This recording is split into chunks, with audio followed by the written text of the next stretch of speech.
All right, folks, it's time to begin ANA Summer Seminar's second annual Celebrity Roast. I'd like to welcome all of you to tonight's festivities, where we'll be honoring one of our favorite people, Ken Bressett.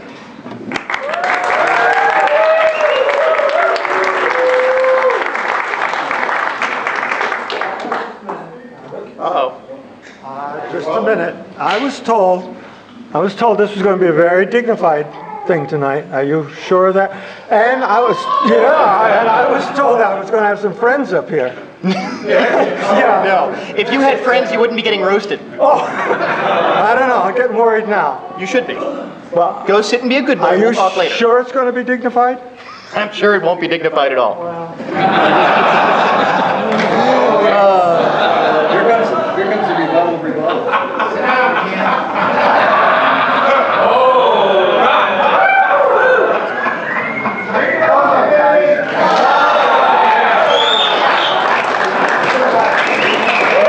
If the pants come off next, I'm leaving. All right, good. Are you going to behave yourself? Okay. You going to take it like a man? let's see. Okay. All right, fair enough. Well, Your zipper's down. I'm not surprised in the least. Ken, there's just so much to say about you, you know? You've done everything the ANA's ever asked of you. You've served the coin collecting community for an infinite number of years now. You know, you're actually a lot like the ANA itself. You're always happy to help new collectors, you're happy to promote education in numismatics, and you continually have problems with your ED. Ooh, gotta get that one out of the way first. You know, Ken's collection actually started with a pine tree shilling that his father gave him to fend off witches. And if you'll notice, it seems to be working because Kim Kick hasn't been within 10 feet of him all week.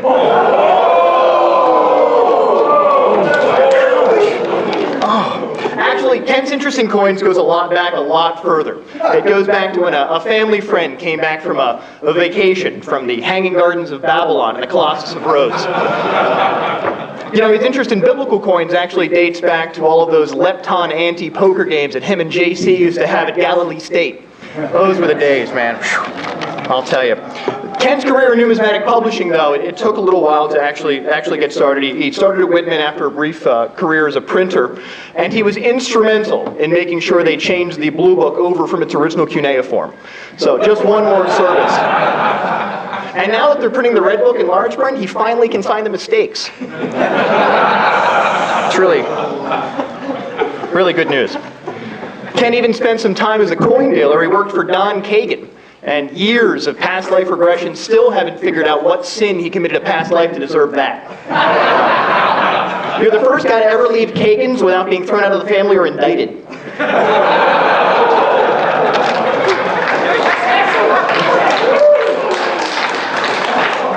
Anyway, I'd like to introduce our very first celebrity roaster, the man who wanted to be the ANA historian because he heard that it pays better than being a numismatic literature dealer. That's Dave Sklow. Come on up.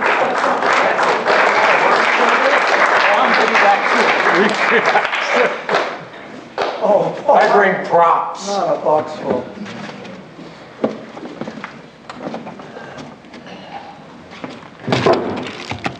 Let me start out with, I'm not your friend. You didn't have to tell me. Well, I had the honor of being here last year, so now we have another wannabe numismatist we're going to roast. Because I said about your good buddy Bill, you know, what have you really done? You wrote a book. Red Book, Guidebook of United States Coins. I mean, look at it. This is an accomplishment? I mean, there's really nothing in it. I opened it up. There's a space for 2 coins. I mean, the only thing I like about it is it's dated the year I was born. That was a long time ago, 1947. Well. What can we possibly say about Ken Bressett? Plenty. ANA member number 2. Membership application. I looked it up. I'm an historian, just like Johnny said. Signed by Dr. Heath in 1891. Which brings a point up that I did some research about Mr. Bressett. And according to the, because we all know everything online is true. If it's online, it's true. And that's my defense tonight. Anything I found online, it's true. Even if you put it there. Even if I put it there, exactly. It is anything on the line right there, so everything is true. There you go. But it's said right in Wikipedia, and we know that's true, that Ken Bressett was born about 1929. So nobody knows. No, that's true. See, it's right here in print, Ken. About 1929. And he was born in a very, very interesting town called Keene, New Hampshire. Now, this particular town, I don't know what its claim to fame is, but it needs a little help because it has 22,000 people is the population. And Keene, New Hampshire, just to show you a little bit about Ken's background, I'm juggling papers because I got them out of sequence. How bad is that? His background was formed in Keene, New Hampshire. And I looked up there, they have a long list of city ordinances. And just to show you where he comes from, it's 3 pages that cover the definitions under dog control. And they're telling you what the term dog actually means and what it means to be an owner.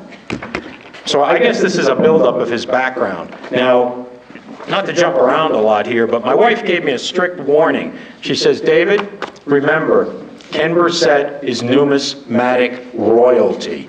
Be nice. Well, the heck with that. Again, I looked up what numismatic royalty is, found it right here, Whitman News. Got to be right, he worked for Whitman. It says numismatic royalty, the king of Morgan dollars. That's numismatic, not you. Not you at all. Now, I'm really surprised about the friendship that Ken has with his buddy Bill Fivaz, because Ken served in the 1st Regiment New Hampshire Volunteers, which was formed in Concord. Now, this wasn't the Revolutionary War, this was the Civil War, which he fought for the North, and his good buddy Bill fought for the South. So how they could be friends is beyond my recognition or belief. Now, I want to speak about Ken's library, which I had the privilege of going to visit. And you would think there would have been a pretty good library there. 187 books. 107 red books. The other 80 were the ones he authored. And one of the red books, I'm still trying to figure this out. I mean, I'm a numismatic literature dealer. It's fur covered. Well, what's that about? Plus, speaking of this infamous red book, I also looked that up on Wikipedia. Remember, never wrong. Definition. In American Woman's Magazine, from the Seven Sisters, a group of women's service magazines. Don't understand that either. And why is it called the official guidebook of United States coins? Ken, have you looked inside at all lately? There's foreign coins in here, not U.S. coins. Plus, the other big deal is, I really don't understand this book. You know, he's the editor, but there's like 395 people on the page here that helped him with it. 395 people that helped you with the book? Did any of them proofread it?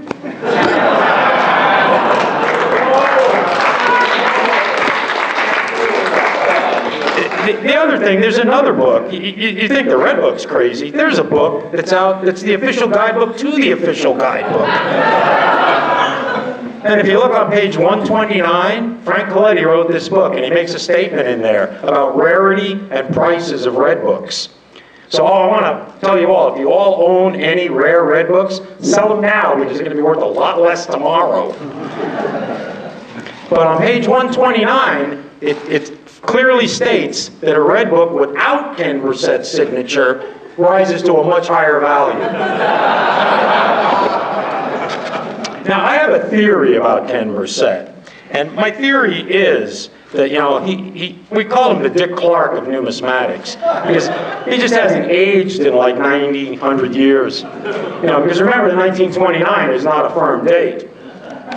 But I did a little more research, and I found him pictured in several prominent numismatic places.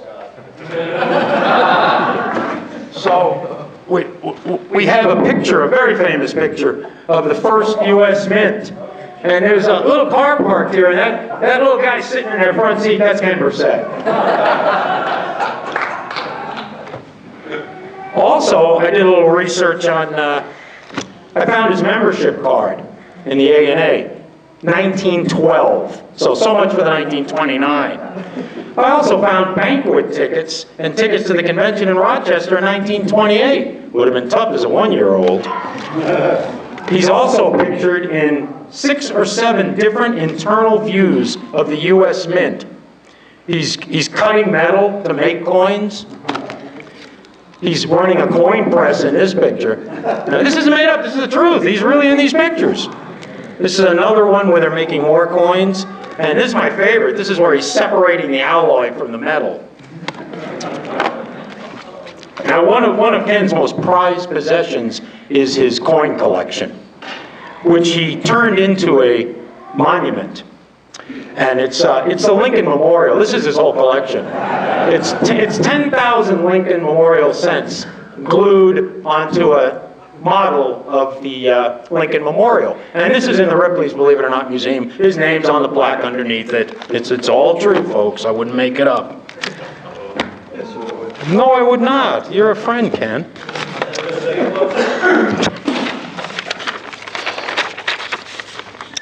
Well, Ken Bressett, I guess I might have said almost everything I can think of about you. But, you know, when you come up here, you want to be nice to somebody, maybe give him something, a little present to remember us by. So I have a little something for you, Ken. And we had this made for you. It's a model of you. So I want you to be very appreciative of this. Oh, that really is nice. He's 18 years old there. No, I was not smoking back then. But that's about all I think I can say about Ken. He's sort of a good guy, but, you know, books. Who needs them? But you need to get some proofreaders in there, you know, and some editors.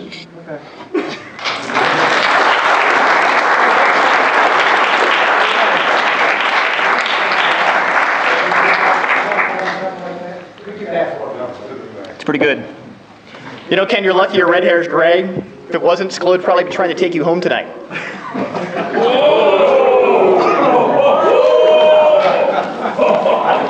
It's true.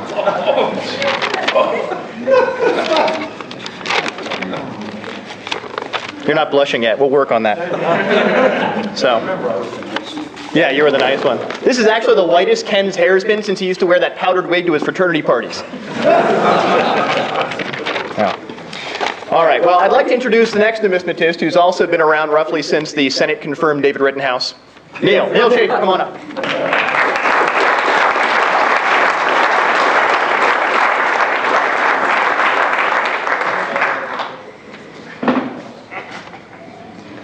Good evening. Ken, this is a nice, rare opportunity for me, and I will take full advantage of it. Full advantage.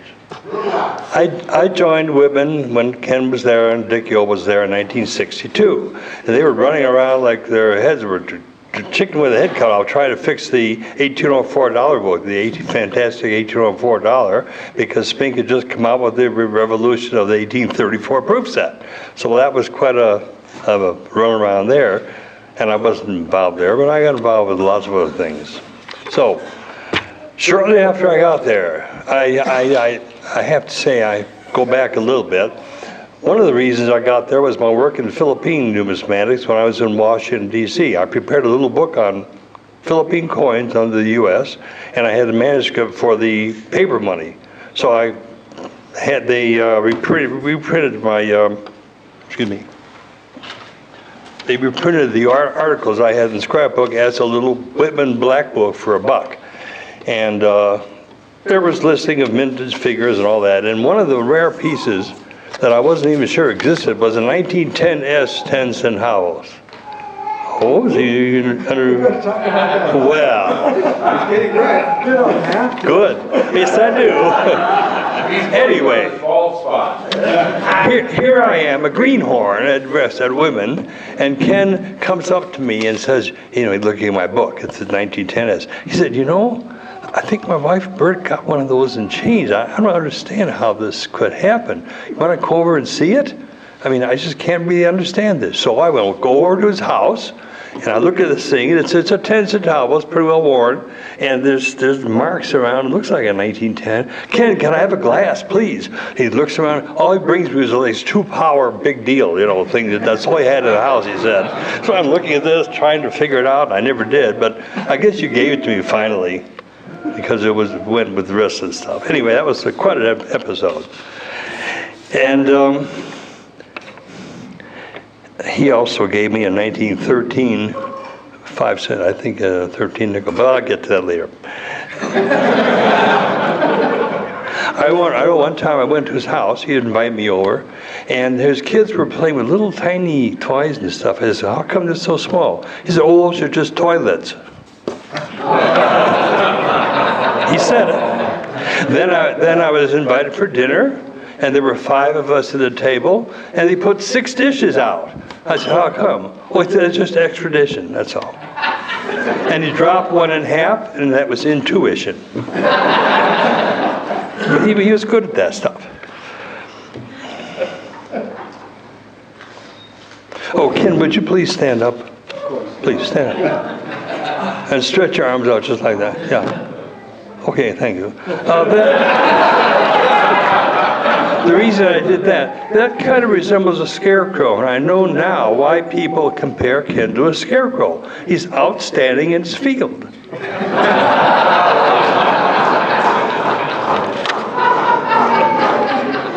Then there were the coins. My name could have been Patsy, I guess, because all the duplicates he wanted to foist off me, there I was, a willing customer sitting right next to him there in the office. And I've had a couple of these for quite a while, and actually they almost look real by this time. One was a Ming piece, and the other one was a denarius, I think, Judea captive. The more I look at it, the better they look. That was real. Israel? Israel.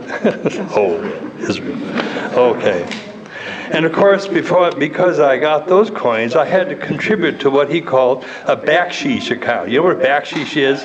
Backsheesh is when you keep a ledger, and if you do a guy a favor, he owes you some backsheesh, a little whatever it is. So you have to ledger. He owes me a half a backsheesh, I owe him a half a backsheesh. So there was some backsheesh given for those pieces.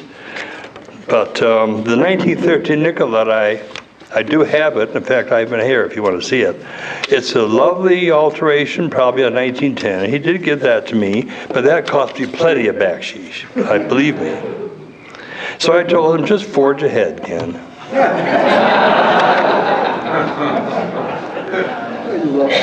Ken's talents range very, very wide. He's a good author. He's done beautiful books, one on English coins. We were talking English coins once, and we were talking about the good silver coins made at the Tower Mint in London. He comes out with the lower grade silver coins made in debasement.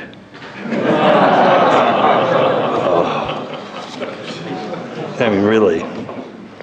And speaking of books, it was through my doing some editing on one of the books that I was assigned that brought out Ken's amazing musical talent. You didn't know this, but you will when I get finished. Because the book was on Mexican coins. And what happened was that after I was doing some work on this, Ken led the whole staff of that office in a song about Mexico. And it went, M is for the, whatever. He went through the M-E-X-I-X, whatever, how do you spell Mexico? I forget. Anyway, so the last one was, O is the last letter that spells Mexico. And Neil, that's where we need you to go.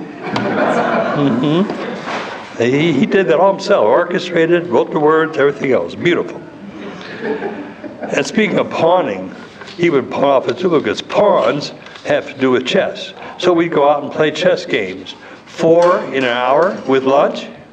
Not very well thought out games, but sometimes it took a little bit longer than an hour, like an hour and a half or more. And Dickie always there, he kind of looked at us strange when we come in at 1:25 after having played some games, or tried to anyway. And then he orchestrated a very interesting scenario in 1964. Took me out for a bachelor party before I got married. And at that time, I had given him and a few other friends some wooden nickels from Monroe, Wisconsin. These were pieces that they had inscribed good for 5 cents. There was a coin shortage at that point. And Monroe, Wisconsin Bank had made wooden nickels that were usable as change. Well, the government said, you can't do that. So they were kind of contraband. But I had given the staff some of those. And so at the party, we were sitting there eating, and all of a sudden, in burst the sheriff. Where's Neil? Where's Neil Schafer? Is he here? I hear he has contraband. And they took me out of the room and kind of arrested me, and that was his orchestration of a little something. I appreciated that a lot. They did let me go, yes. They did. Speaking of books without names, one of our people in the office, Ed Mesker, said that one time they gave Ken some proofs to read, and he had taken some rubber cement and taken the name off of the proof and gave it to you to read, and so that it had no name at all. But that's the way it is. I think I have come to the end of my diatribes, and yes, I think that's it. I could go on, but I won't. So anyway, I thank you for listening. It has been, I have to say, that the 18 out of 19 that we were together, for me, were some of the greatest that I've ever had in numismatics. Thank you.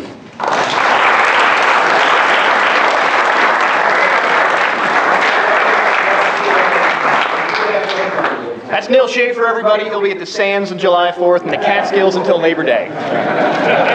I've heard a lot of crazy bachelor party stories. That's my first contraband wooden nickel story. That's good stuff. That's very, very good. So anyway, right now we're actually going to go to the magic of technology. Ken, this is going to blow your mind. We have someone talking on video. Oh, and one was Yeah, don't get knocked out. So a few words coming up, live from Dunwoody, Bill Fivaz. Good evening. You have no idea how much I really wanted to be there in person tonight to help Schaer, one of my dearest friends, a consummate numismatist, a man whose name is synonymous with the hobby and whom everyone knows, Ken Bressett. However, a couple very important things came up that precluded me from attending. I had to walk the dog and rearrange my sock drawer. As I mentioned last year in my retaliatory comments during my roast, Ben and I have been friends for many, many years, at least 3 or 4. And we've enjoyed each other's company. At least I've enjoyed his, and I hope the feeling is mutual after this shtick. When he was about 3 years old, I guess, he and his mother were grocery shopping, and his mom picked up a certain carton of eggs. And Ben said, "Mom, where do eggs come from?"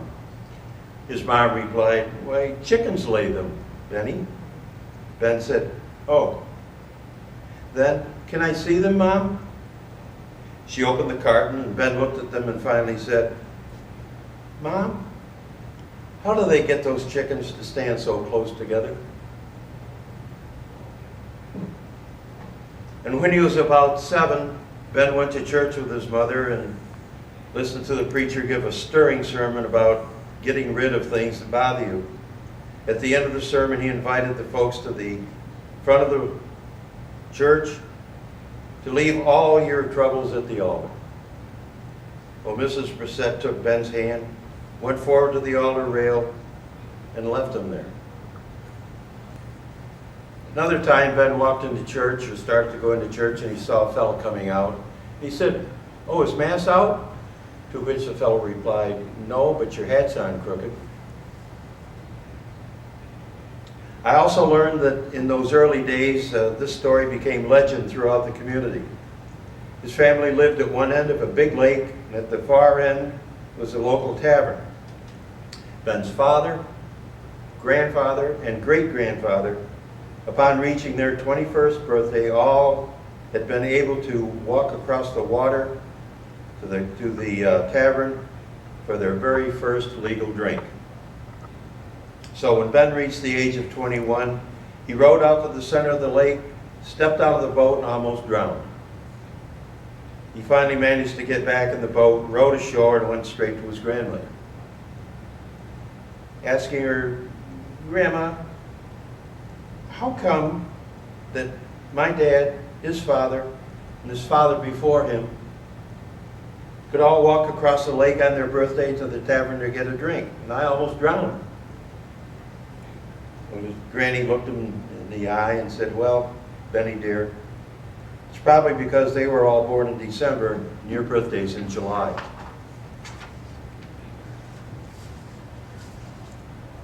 When he was growing up, Ben stayed in an apartment building for mama's boys. It was called the Oedipus Complex.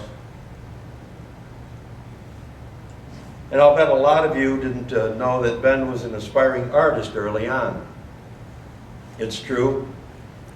He did landscapes, still lifes, and portrait paintings. One day, a very attractive lady commissioned him to paint her in a portrait, but she insisted that he paint her in the nude. Well, being prim and proper as he is, he told him he'd have to think about it for a while. Next day, he met with her and said, "Okay," he said, "I'll do it, but on one condition. I have to have somewhere to clean my brushes, so I'll have to keep my socks on." And there's another little known fact about Ben. He had a serious drug problem. Not many people knew that. For several years, he was addicted to placebos. He was going to try to kick the habit, but decided it really didn't matter. Always the generous sort, Ben once loaned a friend $5,000 for plastic surgery. 6 months later, he decided he had to write it off because he didn't know what the guy looked like.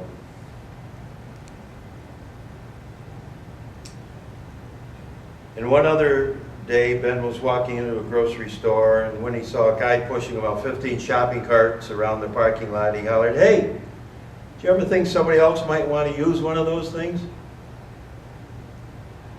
Then when Ben got married, very lovely marriage ceremony, and right in the middle of the ceremony, the preacher looked at Ben and said, "Ben, would you like to recite the vows?"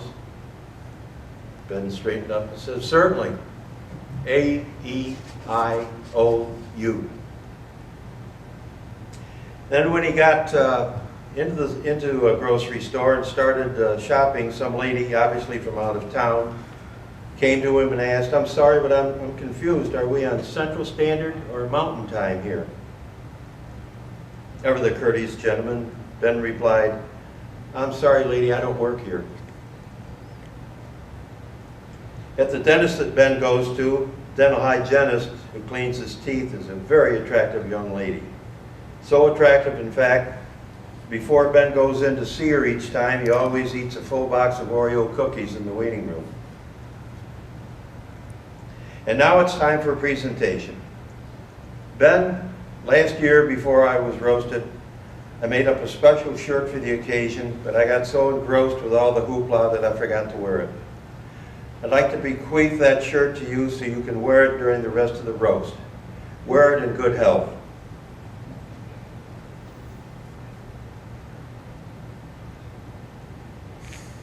And finally, Ben Bressett is and always has been a superb punster. He and Neil Shafer are like a nightclub act when they get together. And it's rumored once during a game of Scrabble, Neil decided to pass and complained, "I simply can't move my vowels." To which Ben replied, "Does that mean you're consonnated?" And oh yeah, Ben, I still don't like you. Bill really wishes that he could have been here, but the supply of 100-year-old hobo nickels needs replenishing, so that'll take a little while to get back together, unfortunately. Our next roaster will be Don Bonser, the noted coin dealer from Florida. And one of Ken's proudest moments in his numismatic career actually took place in Florida as well. He had the unusual opportunity to actually go diving with Mel Fisher and see the treasures of the Etocha. That's actually one of the true things I've said tonight. So Ken went down in the water with Mel Fisher. He came out, and there was news crews everywhere, and Ken was just flattered beyond belief. But as it turns out, they were just there because there had been reports of a sighting of an albino manatee. It was the weirdest thing, just an odd coincidence. So Don is no stranger, of course, to summer seminar. He's been coming out here since he was a kid. We've been hoping that one of these days he would actually grow up, but maybe next year. Don Bonser.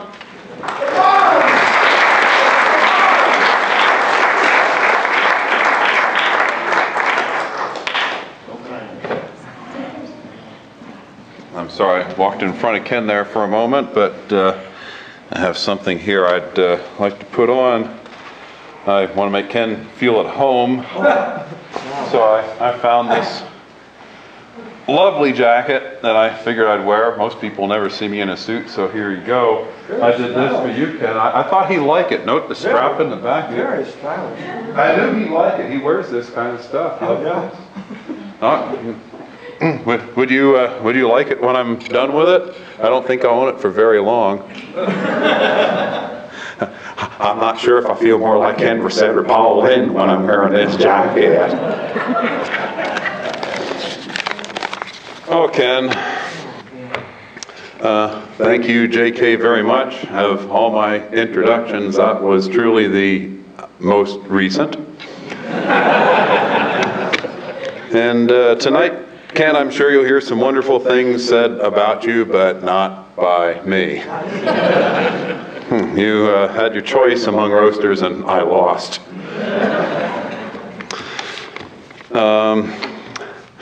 I've come to neither praise nor bury Ken. Over the years, he's pretty much done a very good job of that all by himself. This really is wonderful here, though, being here at the home. I appreciate the opportunity to be here with Ken and all his friends. And there's David Sklow pretending to have a good time, and what's on his mind? Absolutely nothing. He's supposed to get the direction sheet? I'm sorry, you were in the way. And I'm not going to really aim this comment at anybody in particular. It might be fitting. All I can say is that some people are like slinkies. They're not really good for much of anything, but you can't help but laugh when you watch them fall down the stairs. Of all Ken's pals, half couldn't be here tonight. Half of them couldn't find the time, and the other half are doing time.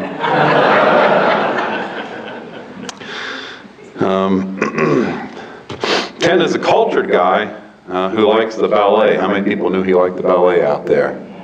Not very many. Do you know you like the ballet, Ken? I'm going to find out. When he went and everyone saw everyone up on their toes, he asked, why don't they just get taller girls?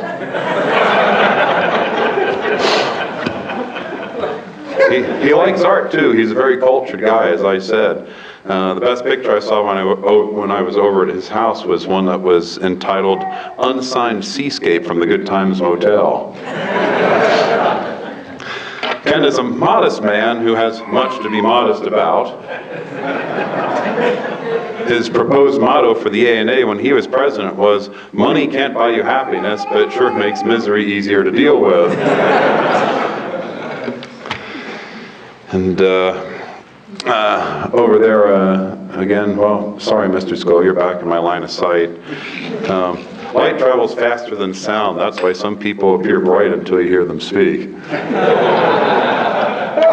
I'm sorry, I didn't really mean that. I'm a habitual liar as well.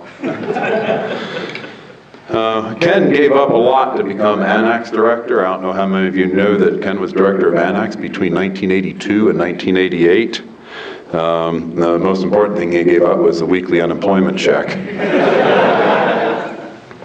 And you could always count on Ken to do the right thing after he tried absolutely everything else. Ken grew up in New Hampshire. Information on his biography is shockingly spotty on the internet. I'm not quite sure why that is, but it's true. There wasn't much more to do on a Sunday night than sit around waiting for your polygrip to harden.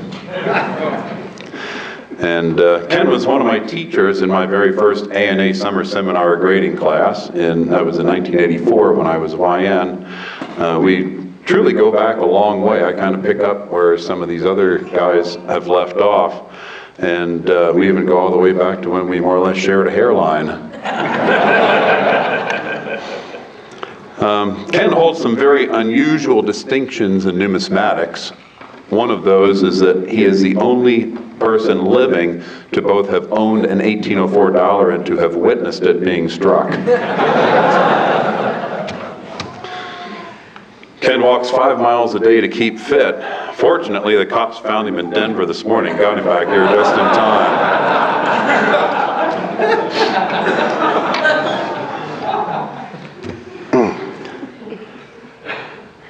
And over the years have been pretty kind to Ken. It's just the weeks in between that he louses himself up.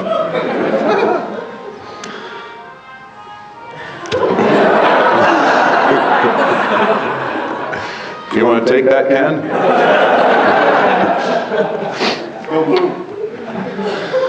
Oh boy. I haven't seen that much movement of lips there in Ken's part trying to convince us to be nice to him since I gave my dog a Tootsie Roll. Well, what can I say?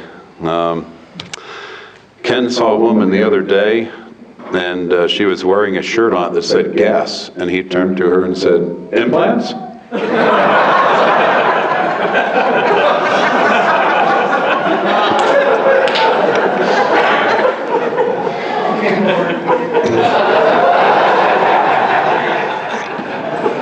Told you he'd done it. Ken, in all seriousness, one of the marks of a great life is all the people who care about a person. Looking around tonight, there's no doubt that your life truly is one of the great ones. I love you, and we all love you. Thank you very much for coming.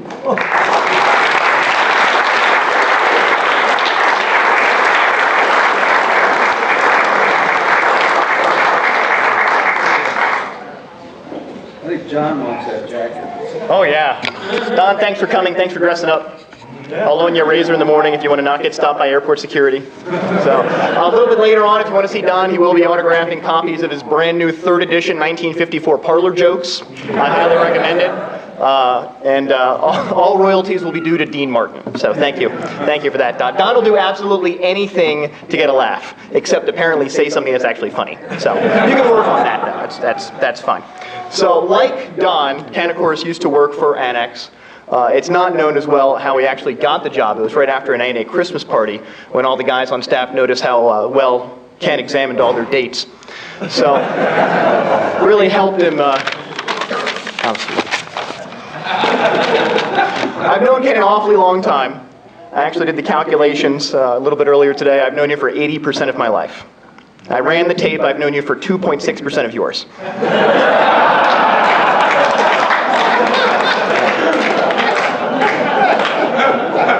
I'm really hoping that our long and close friendship will put me in the lead to get your most valuable collection when it comes time to sell it. Unfortunately, apparently Heritage has a vintage clothing division, so I might not get it.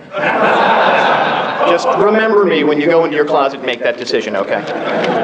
Get your contract. So I'm gratified to have the chance to introduce a genuine legend, a man who has served on 2 presidential commissions, not only the CCAC, but also the U.S. Assay Commission. He was appointed by President Johnson. I couldn't find the answer, though. Was that Lyndon or Andrew?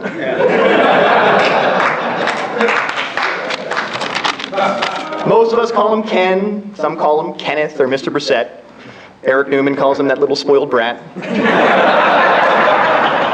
He's living proof that numismatists loathe artificial color. Ken Bressett.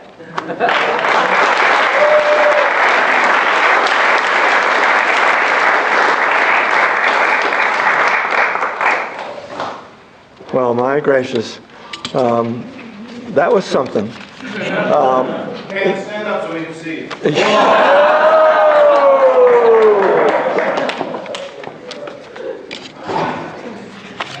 They're right. I did come from Keene, New Hampshire, a very small town. As a matter of fact, it was so small that we only had one stop sign there. It said, mosey and don't mosey. Yeah, it was hot there too, hot just like it's hot here. In fact, I remember seeing a dog chasing a cat one day. It was so hot they were both walking. Well, John, thank you for all that you've done here. I appreciate that. John, boy, I hope I get that good looking when I'm his age.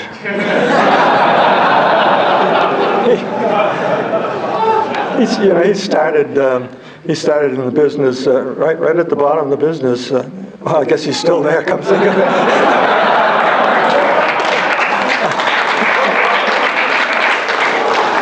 Yeah, well, I know he came into town a little early to visit, and he visited one of our local strip clubs, I know that. He told me he just wanted to see what was coming off.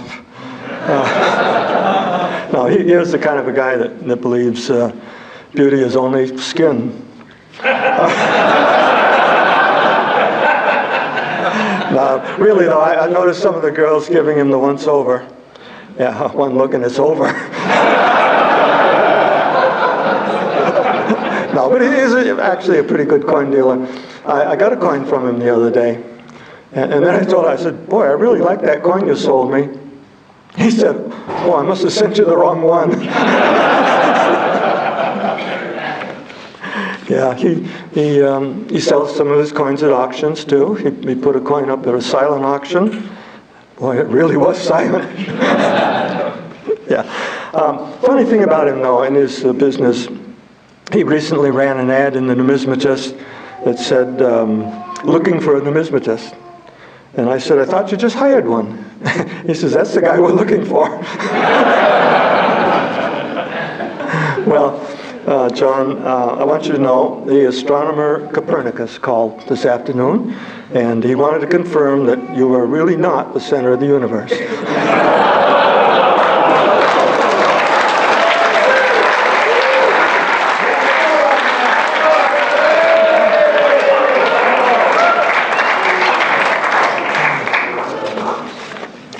Now, I suppose I got to get back at Fivaz somehow.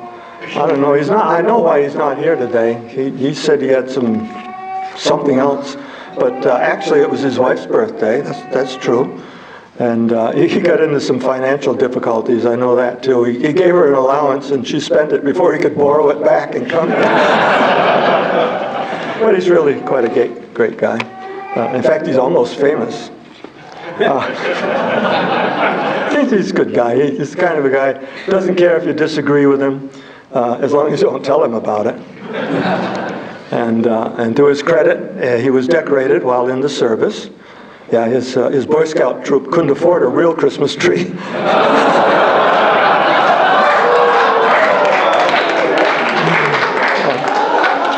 Yeah, he'd probably have longer hair, but he doesn't have such a fertile mind. Yeah, he got, and I know this too because we're very close friends. He got into some trouble recently, and he thought he needed a really good lawyer. I told him what he needed was a good witness. Yeah, he's a man who stands for his convictions, though, and he's really had several of them. But in seriousness, he told me that if Moses had known about the A&A, he probably would have given us another commandment. Well, I'm sorry Bill couldn't be here. Truly sorry he couldn't be here, because he usually brings us some of his great Nestle's chocolate, and that's about the only reason we'd love to have him here. So Bill, if you happen to be listening to this, come on back another year and bring some of your chocolate. Now, Bonser. Good heavens, I remember Bonser when he was just a little kid. I don't think he was even driving then. Now he finally got his driver's license, but he says, it didn't help with my driving at all. It's good to see him here, though, tonight. I was afraid he wasn't going to make it. He locked himself in his car, and he didn't know if he could get out. Yeah, and it was a convertible.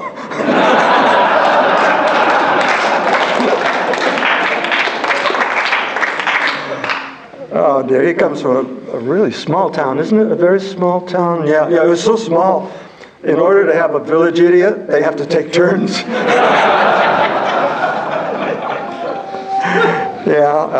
And he always talks about eating. He says the worst thing about eating so much in the cafeteria is it'll spoil your appetite.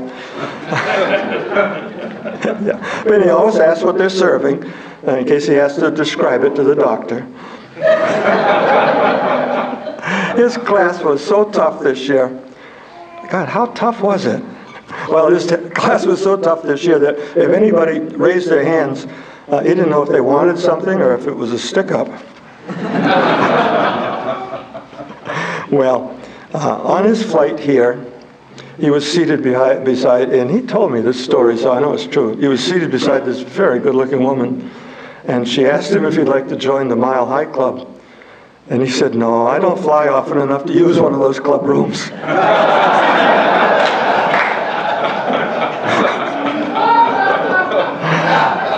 Well, he is a good guy, though, and I asked if he wouldn't run for the ANA Board of Governors. And he said, no, they already have enough problems.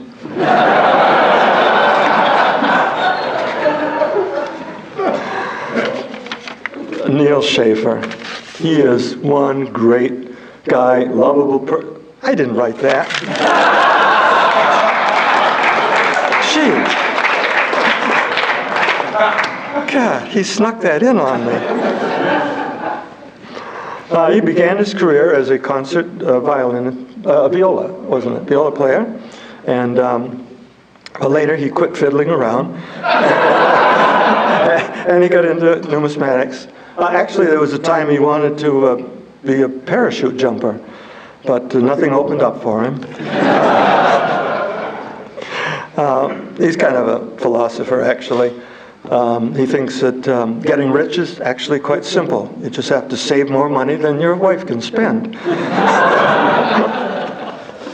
I actually hired him at Whitman when we worked there. He came with good credentials. He said he had a photographic memory. I guess it just hasn't developed.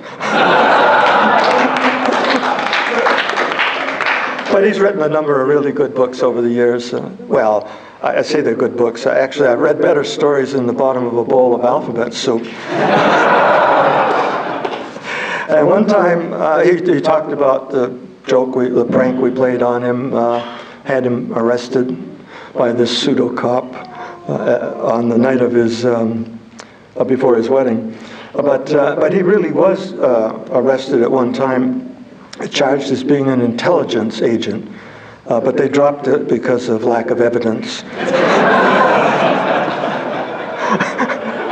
Well, you know him as a paper money collector, a specialist in paper money. He also collects antiques. He bought a Louis XIV bed. And he got it home, it was too small, so he tried to exchange it for a Louis XV. But he's in good shape. The doctor told him he has the body of a man half his age, but he better give it back. He was getting it all wrinkled. And that same doctor put him on a yogurt diet. He didn't lose any weight, but it made him more cultured.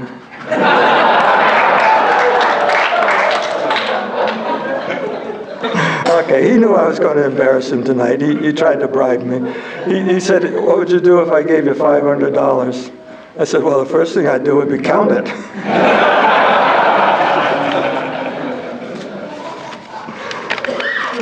Okay, who haven't I abused? Yeah,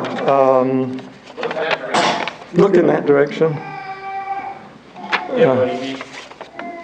My stars, I seldom notice David Sklow, but I do have to include him here tonight. He has a rather unusual occupation. You don't really see him around much. He's an auctioneer, and that is unusual. He said he would hold down a real job if it wasn't for all the work that it takes. But he's good. He makes his living by his wits. I guess he's only about half done. The funny thing, he talked about mistakes in the Red Book. Actually, I found a mistake in one of his auction catalogs. And so I says, come on now, with all your books, you mean you don't have a dictionary? And he says, I'm waiting for the movie. He also told me kind of privately, he spent so much money courting Susan, he had to marry her for his money. No, actually, Susan and David are very compatible. They're a really good match. He likes money and she likes to spend it. And then secretly he told me, Susan really could give an aspirin a headache.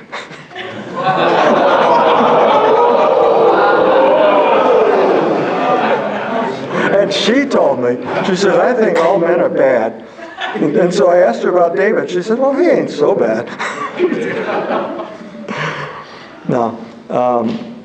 But besides all this work that she does for the summer seminar, she really leads a double life. Hers and David's. Yeah, she has her problems here at the summer seminar. She has more trouble than an elephant with a sinus condition. And she's mean. I know some of the students asked her, do you think all this smoke from the fires will make my eyes smart?